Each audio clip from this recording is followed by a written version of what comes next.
Dieses Fahrzeug hat einen sehr interessanten Fehler, denn das startet morgens nicht, weil die Batterie leer ist. An diesem Fahrzeug wurde in der Werkstatt schon eine neue Batterie eingebaut, ein Software-Update wurde durchgeführt, das Radio wurde eingeschickt zum Überprüfen und so weiter, doch der Fehler ist immer noch da und der Kunde ist verzweifelt. Es handelt sich hier um einen Golf 7 Baujahr 2014 mit einem 1,4 Liter mit 120 PS und ich zeige euch heute, wie man diesen Fehler finden kann.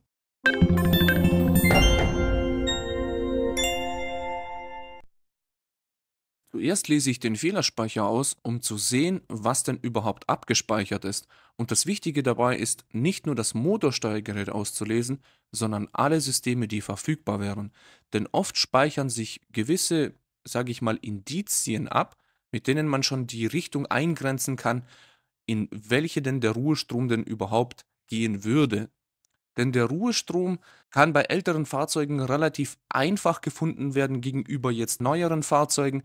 Da ist es etwas schwieriger, denn wir haben sehr viele Steuergeräte und es können sehr viele Fehlerursachen dafür gegeben sein, unter anderem auch ein voller Fehlerspeicher. Wenn wir in einem der Steuergeräte ein Indiz dafür gefunden haben, bezüglich Unterspannung oder bestimmten Bauteilen, die nicht kommunizieren, ist das schon mal das Erste, wo ich sage, ja, das ist so die Richtung, da könnten wir schon mal gucken, ob das funktioniert oder nicht.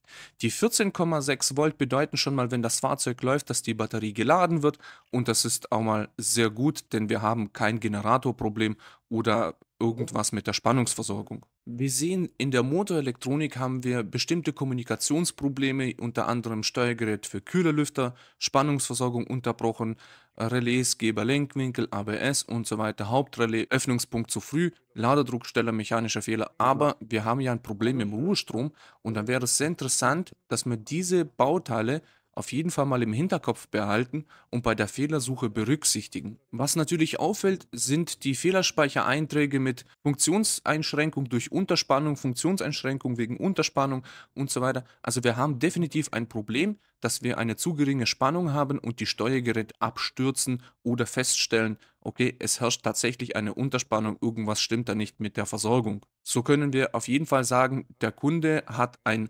Spannungsversorgungsproblem und nicht irgendwie ein anderes Problem mit Wegfahrsperre oder irgendwas mit dem Zündschloss stimmt nicht, genauso wie vielleicht einen defekten Anlasser.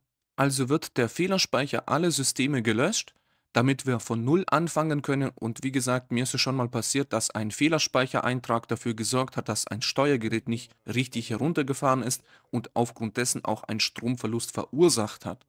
Wenn wir das Ganze gelöscht haben, messen wir das Ganze konventionell. Ich zeige euch mal, was ich dafür verwende und wie man das richtig misst.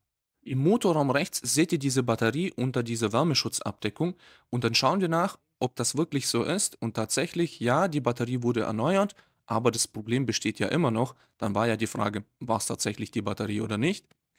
So, und wichtig ist auch zu schauen, ob der Riemen drauf ist, ob alle Bauteile mitlaufen. Da seht ihr unten die Lichtmaschine, so sieht das Ganze aus, oder der Generator, der läuft mit und lädt dann die Batterie auf. Ihr seht oben diesen Minuspol und das bedeutet, da haben wir ein Batteriemanagement und links nebendran den Temperaturfühler. Mit einem Multimeter prüfe ich jetzt mal nochmal die Spannung an der Batterie, denn es könnte ja sein, wir haben eine Bordnetzspannung von 14,5 Volt, aber die Batteriespannung ist zu gering. Wir brauchen mindestens 14 Volt unter Last, also wenn meistens die Beleuchtung an ist, damit das Steuergerät merkt, wir haben einen Verbraucher und prüfen, ob die Spannung dementsprechend gut ist. Ich gehe jetzt hin und schraube den Pluspol weg, um eine Ruhestrommessung durchzuführen mit meinem Messgerät. Da habe ich zwei Klammern vorbereitet, um das Ganze richtig anzuschließen. Der Ruhestrom wird in Reihe gemessen, das heißt, wir müssen den Pluspol demontieren, um den Ruhestrom richtig messen zu können, damit er durchs Messgerät fließt. So, und mit diesem Trick zeige ich euch, wie ihr die Batteriepole entfernt und ohne eine Unterbrechung die Klammern ansetzt.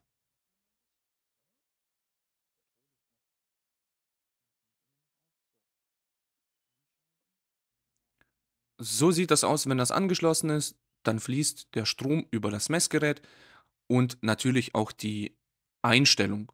Ihr seht, wir müssen mindestens mal 20 Ampere haben, um nach oben etwas Luft zu haben, damit wir auch das Fahrzeug vielleicht eventuell abschließen können und natürlich auch richtig eingesteckt. 350 Milliampere ist sehr hoch und das ist natürlich ein zu hoher Wert für das Fahrzeug.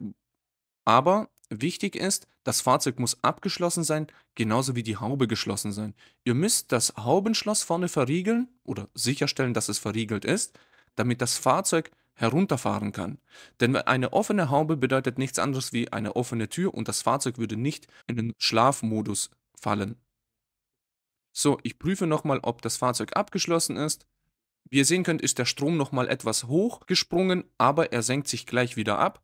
Und jetzt ist natürlich das Wichtigste abzuwarten und dem Fahrzeug mal mindestens 20 Minuten, vielleicht sogar eine halbe Stunde Zeit zu geben, damit die Steuergeräte Stück für Stück einschlafen können oder in diesen Schlafmodus verfallen, sagt man das. Ich stelle euch mal das Telefon hin und mach mal einen Zeitraffer, um zu sehen, was die nächste halbe Stunde passiert. Man hat gesehen, dass der Sprung von diesen 800 mA auf 200 relativ schnell war. Was wir erwarten, wären so circa 40, 50 Milliampere. Das sind so die Ströme, die eigentlich normal sind, weil die Geräte in Betriebsbereitschaft sein müssen. Das ist nichts anderes wie ein Standby-Modus. Und da sprechen wir von, sage ich mal, 40 bis 50 Milliampere, die wir benötigen. Das ist jetzt natürlich das oder fünffache des Ganzen und ist auf Dauer viel zu viel. Aber wir warten ab. Die halbe Stunde ist noch nicht rum und deswegen schauen wir, was jetzt noch passiert.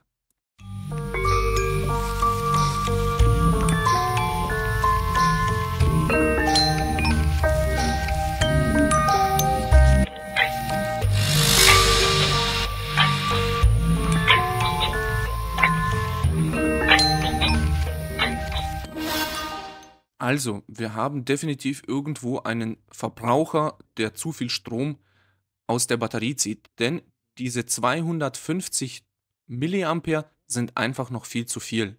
Also versuchen wir etwas und ihr könnt euch an die Fehlerspeicher erinnern und dann schauen wir mal, ob ich mit dem Fehler in dem Fehlerspeicher ein gutes Gefühl hatte. Denn diese 50 Milliampere sind so für die Elektriker so der Grenzwert für Stromverbräuche. Ich würde als allererstes mit diesem Lüftersteuergerät anfangen, denn das ist ein kombiniertes Bauteil. Das Teil hat 4 Anschlüsse. Wir haben einmal ein großes Plus und eine Masseleitung und eine Signal- und eine Spannungsversorgung. Also ein vierpoliger großer Stecker. Ihr seht, hier ist auch mit einer roten Sicherheitsverriegelung und den werden wir einfach mal versuchsweise abziehen und schauen, was mit dem Ruhestrom passiert.